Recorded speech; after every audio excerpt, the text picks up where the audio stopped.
সকালবেলা ঘুম থেকে উঠার পরে এই মুড়ি আছে মুড়ি খা, বিকেল বেলা মুড়ি খা, ক্ষুধা লাগলেই মুড়ি খা, চা দিয়েও মুড়ি খা। আমি কি একবারের জন্য বলছি আমি মুড়ি চাই? কেন যে আমার মা সারাদিন শুধু এই মুড়ি খা বলতো। আজকে সকালবেলা ঘুম থেকে উঠে এত ক্ষুধা লাগছে, ফ্রিজে ভাত আছে, এত সকালে ভাত খাওয়া যায়? তারপর মনে পড়লো মুড়ি তো আছে, তাহলে মুড়ি দিয়ে নারকেল দিয়ে মধু দিয়ে খাই। আমার মেয়েটা হুট করে চিৎকার দিয়ে উঠেছে। করে আমি যদি কাউকে পিছনেও দেখি আমার হাত পা কাঁপে, আমার নিঃশ্বাস বন্ধ হয়ে যায়। দিয়ে মধু দিয়ে দুধ দিয়ে তেমন একটা খাওয়া হয় না, তাই ভিডিওটাও করে রাখলাম। এখন বাজে প্রায় সকাল 9টার কাছাকাছি। হিটারের ধোঁয়া উঠছে। এই শহরে এত বেশি বৃষ্টি হয়, বৃষ্টি ভেজা গাছের পাতা দেখতে কিন্তু খুব মনোরম। সূর্যটাও কিন্তু ধীরে ধীরে উঠছে। আবারও একটি নতুন সকাল ফিরে পেলাম, আবারও নতুন সকাল শুরু হলো একই রুটিন দিয়ে। আমি সেলাই করতে ভালোবাসি, ছোটবেলা থেকে আমার সেলাই করতে ভীষণ ভালো লাগতো।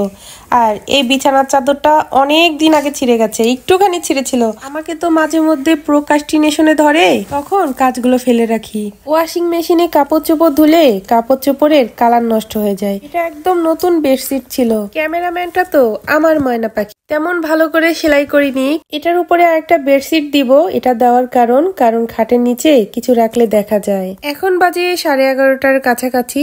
আর মেয়েকে ছোলা সিদ্ধ আর আলু সিদ্ধ করে দিলাম। সিদ্ধ খাবারগুলো ও ভীষণ লাইক করে।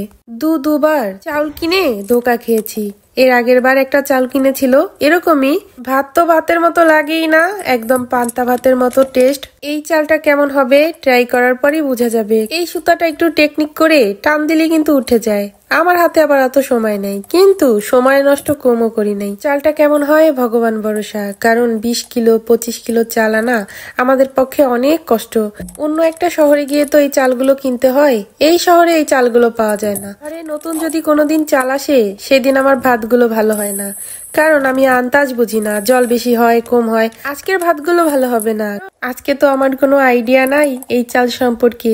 কালকে ঠিকই বুঝে যাব কতটুকু জল দিতে হবে। চালগুলো খেতে খারাপ লাগলেও পরের দিন রান্না করলে আজকের তুলনায় কালকে ভাত ভালো হবে। ভাতগুলো চাল হয়ে আছে, এখন আবার জল দিলেও ভালো লাগবে না। আমার কিন্তু দুপুরের রান্না শেষ। থালা বাসনগুলো ধুয়ে রান্নাঘরটা ক্লিন করে সবার জন্য খাবার বাড়বো। বর্তমানে অনেক খাবার অ্যাভয়েড করি। এটা বুটের ডাল ছিল, সিদ্ধ করে ভালো করে ব্লেন্ড করে মসুরির ডালের মতো রান্না করেছি, আর চিকেন রান্না করেছিলাম। সবার খাবার দাবারের পরিমাণ কমে যাচ্ছে।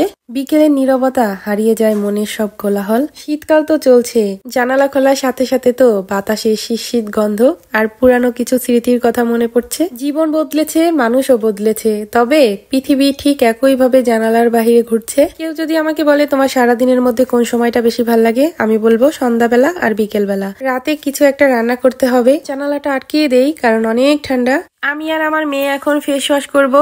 বাথরুমে তো আমার মেয়ের জন্য শ্যাম্পু, লোশন, টুথপেস্ট কিছুই তো রাখতে পারি না, 2 দিনেই শেষ হয়ে যায়। আমি আমার দেশের গামছা ব্যবহার করতেই বেশি পছন্দ করি, তোয়ালে মোয়ালে আমার ভালো লাগে না। মুখ ধোয়ার পরে আমি সবসময় ঘরে থাকলে তিলের তেল লাগাই।